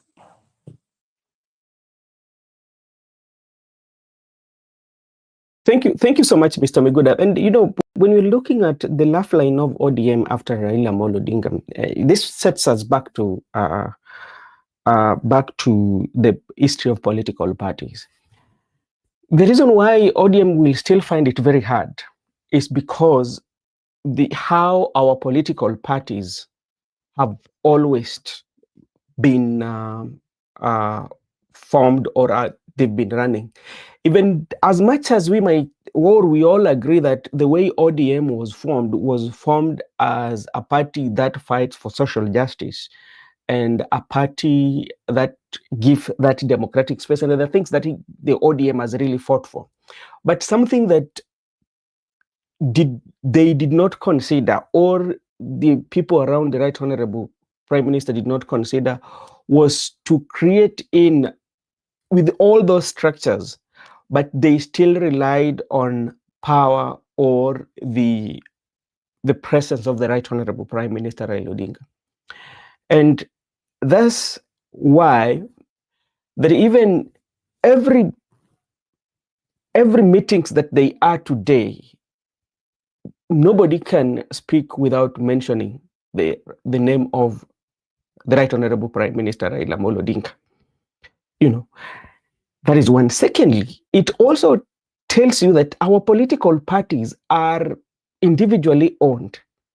Because the people who have fought so hard to beat these political parties are the people behind them. Today, for instance, UDA is in existence and strong because of President William Ruto. Because he is the founder, if not the founder, is the pillar that holds that party. And that's why, like, you find that all of them will always worship president. If today the president, the party leader decide that I don't want you to be in that political party, you will go, whether if you go through the party structures.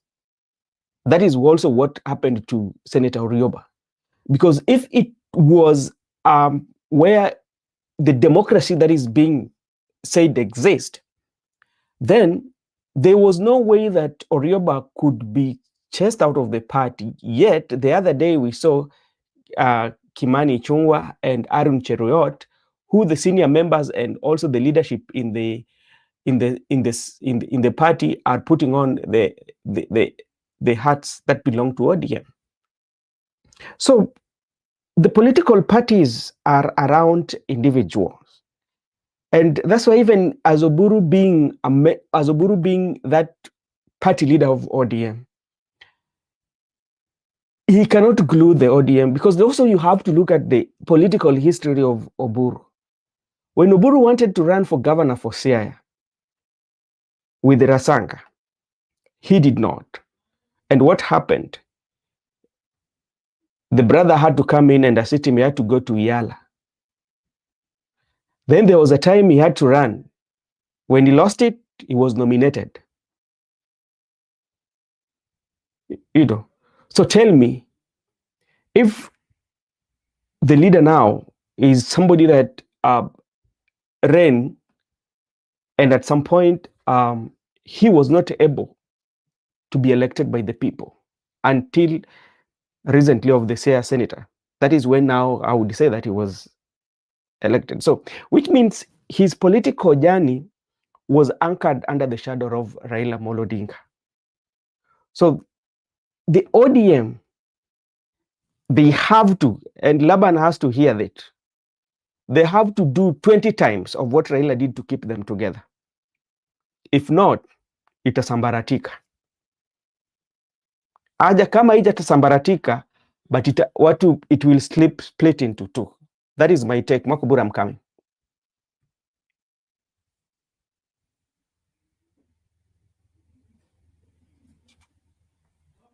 Hello, Makobura, can you hear me? All right, Mr. Joseph, can you go? Maybe if you have something to say, then we can talk about Yes. how. I wanted to answer Renegade what he was saying and what Brother Benson you were saying. Yeah. You were saying that maybe the president is trying to measure himself in the counties and in the constituencies that is going to see if he's going to get 30%.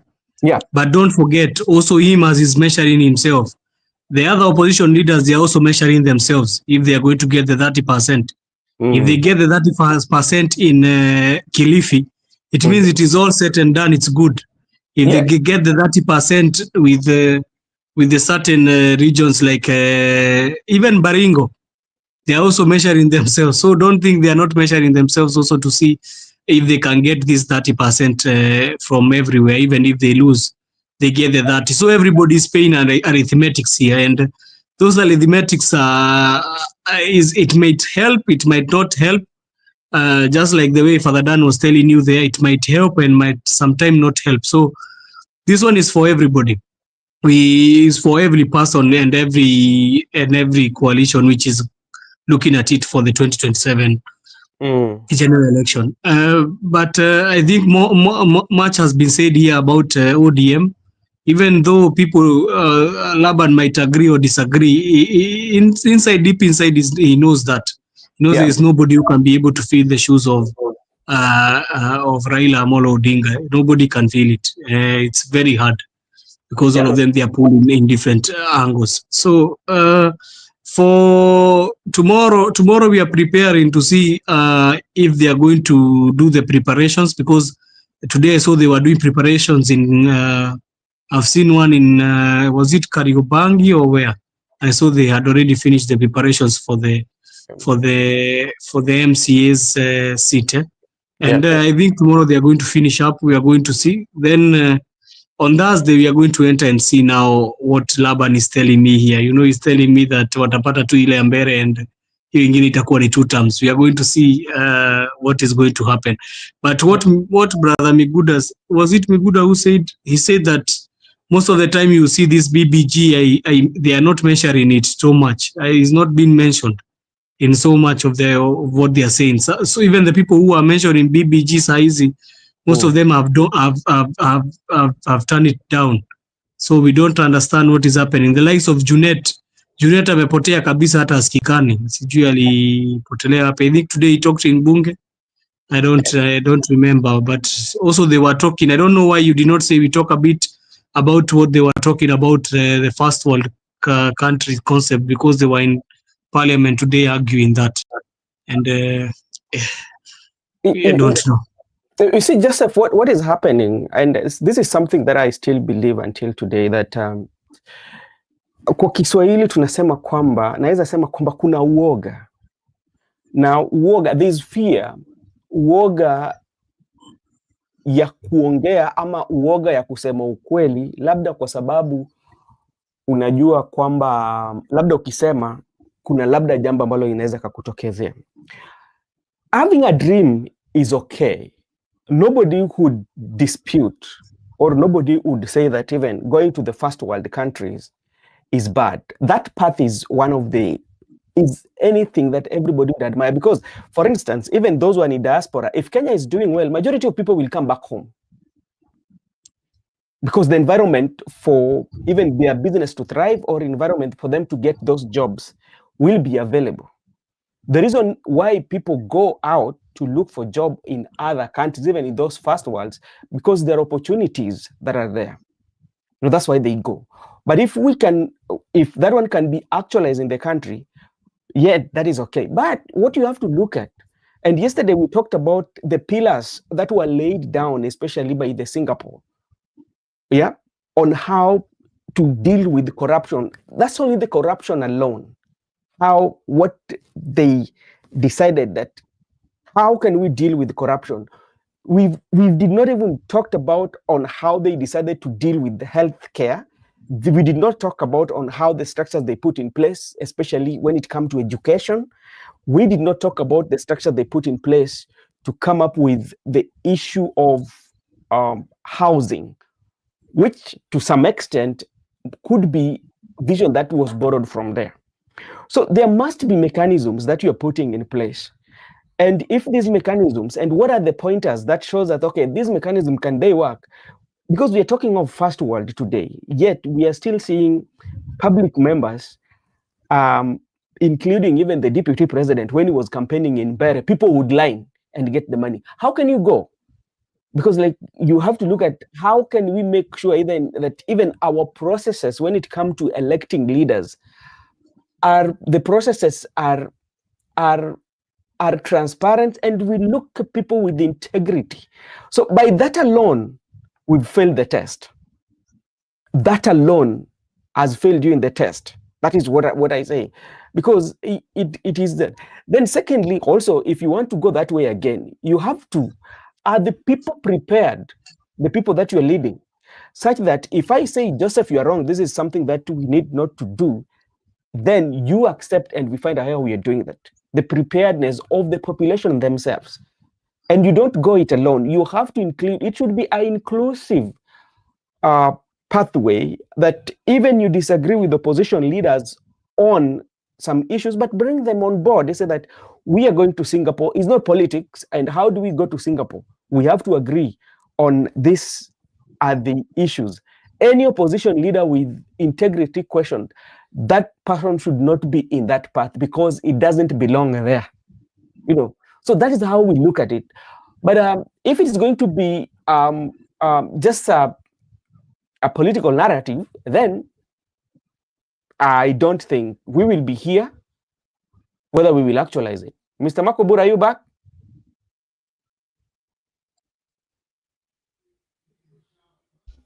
Hello. Yes. I thought Brother Makobura has gone to Asian Giants. Joseph, you can go. And then pick up. So I can see Father Dan taking the credit. It's okay, no problem. I'll not argue with you. You are the one who said that. So as Brother Benson has said, we cannot be talking about first world countries and we are still exporting labor to foreign countries. I think all the first world countries, they always invite their citizens to come back, and so that they can be able they can be able to come and build the country. But now, as so far as you're hearing, the government is saying that they are very proud that there is remittances of almost 1 trillion. Was it 1 trillion to I think Father Dan will help me. I think they said it's 1 trillion for the people who are working outside. That is the remittances which have been done by the people working abroad.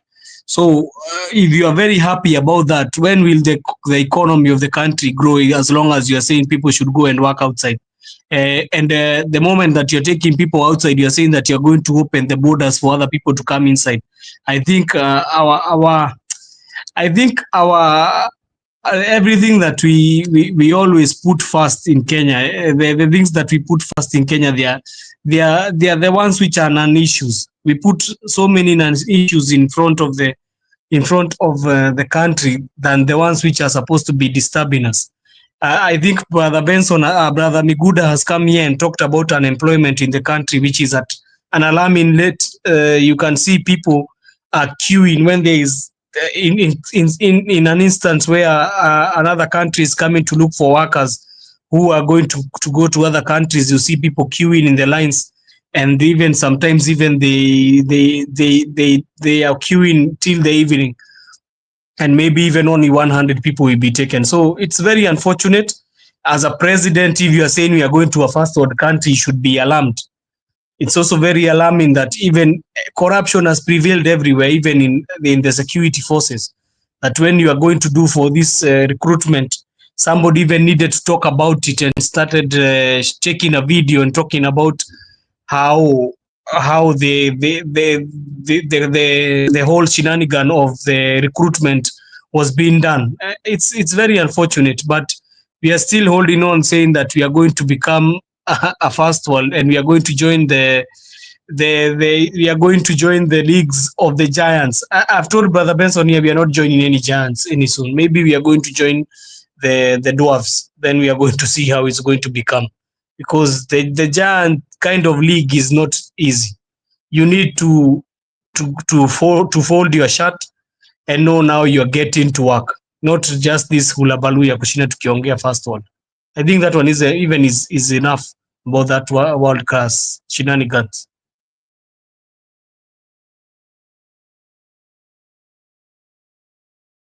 Okay, thank you so much, Joseph, for your take.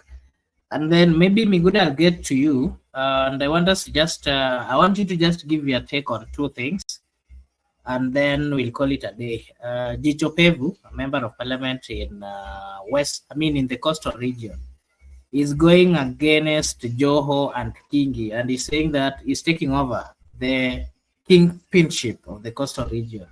You can give us your take, Miguda, and also the tactics that Gachagua is using to outsmart the government in his campaign period. We are seeing him coming up with very funny or serious ways of attracting the people.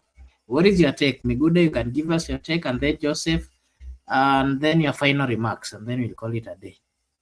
Okay, okay, Makobura, thank you for the opportunity. First of all, I just want to say that the issue at the coastal region, whereby the young lawmaker Jicho Pevu is trying to have a paradigm shift on how people of coastal should think going forward. Him throwing his weight on the ring to compete against Joho and Kingi, who are right now preferred regional leaders. Understand that now Joe is the CS and also Kingi is the Speaker of the Senate. It's a good move. I support. I support any move, provided it's a pro-people move.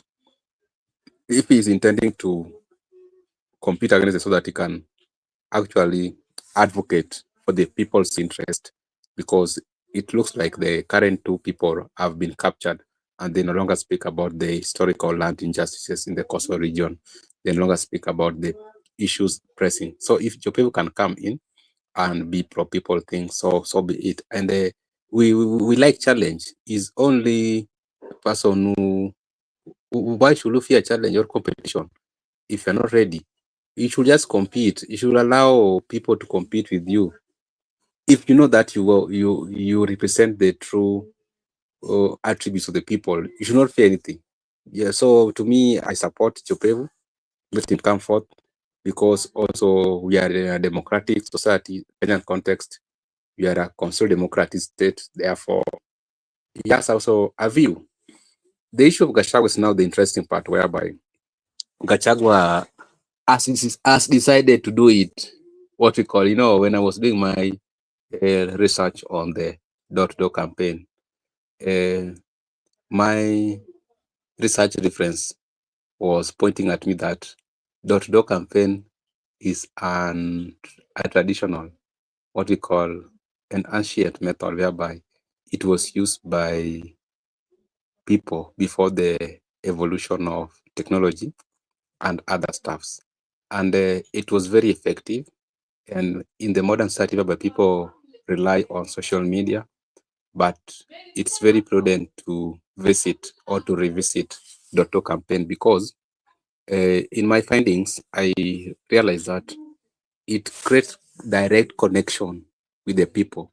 And remember, even if it's a traditional method, but remember, we have older people society. Not that everybody in the society are Gen Z.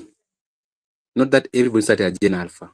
We have the millennials, we have the Gen X, we have the silent generation.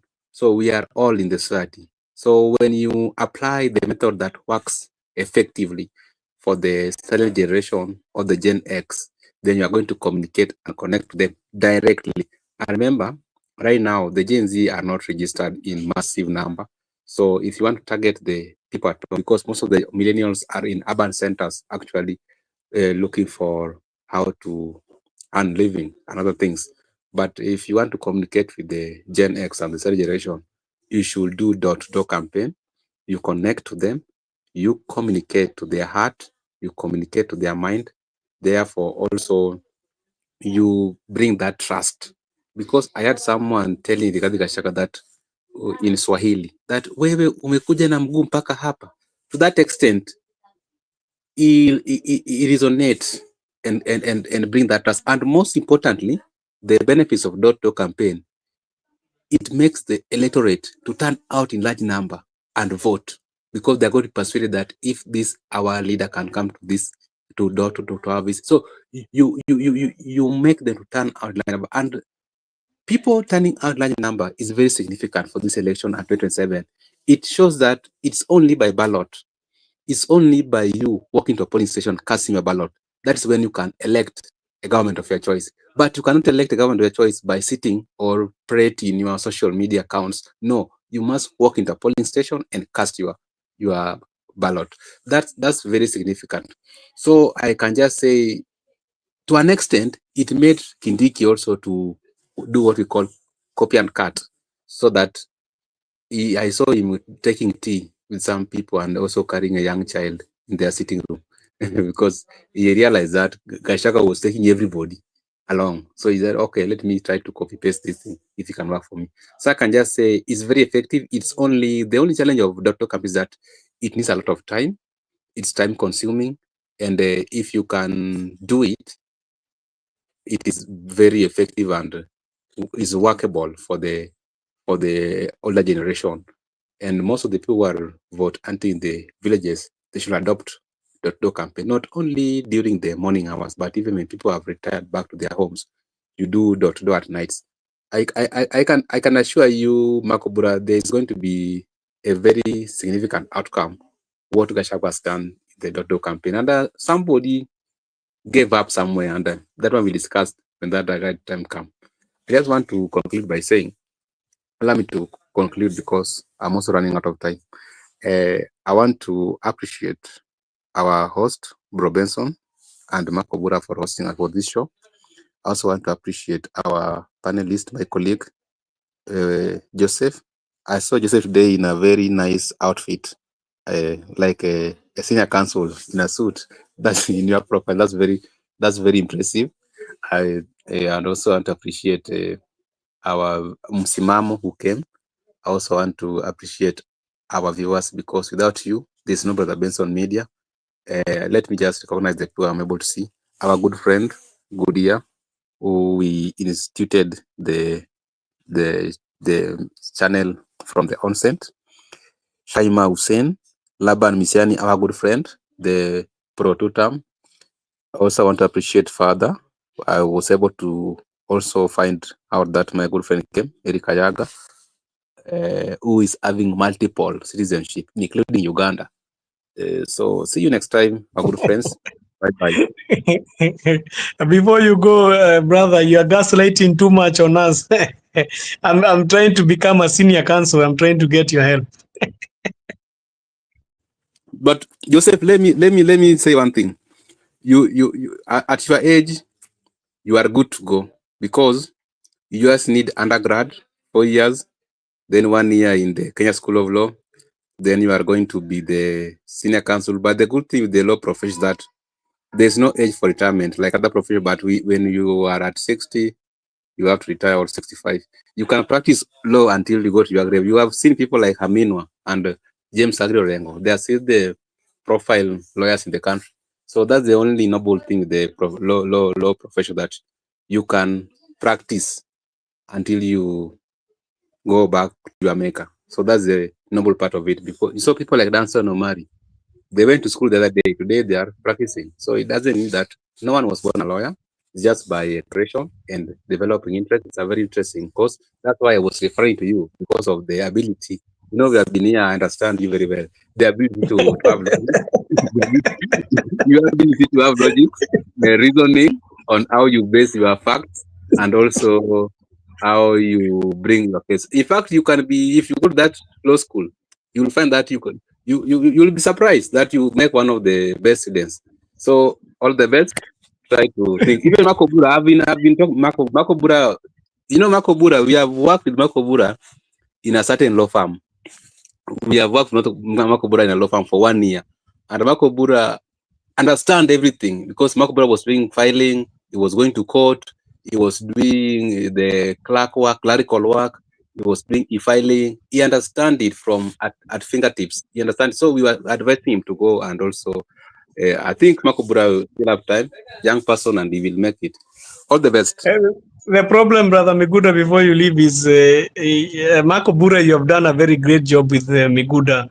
But the problem is you never supported his party. You ran away from his party. But that one is a story for...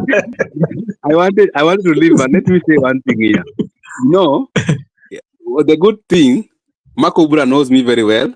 He understands my position. Whenever I'm making statement, he's just pretty laughing, because he knows, you know, that Marco Bura's party. Even me, I told you, Joseph, I have my own political party. I don't want to share it. I don't want to share it right now, because I can share it and someone can go and register at the OPP, of the political party register. So I've kept it. So, you know, we told, you know, we are in a political environment, so you must scheme. So when things work well, but Marco Bura knows my position about the political party, not.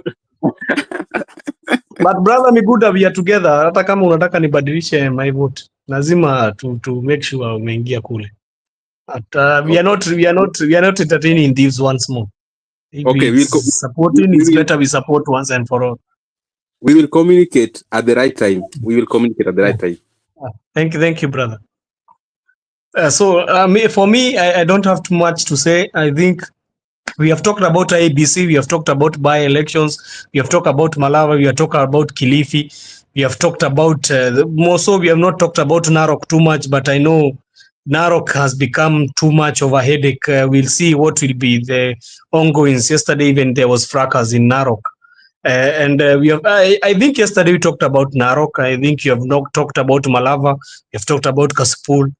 Baringo, people don't want to talk about it, but I know maybe also there is some issues there in Baringo. I hear the candidate in UDA, Pia Alali Usiku, is in the candidate who is opposing him is also very strong. So we are going to see.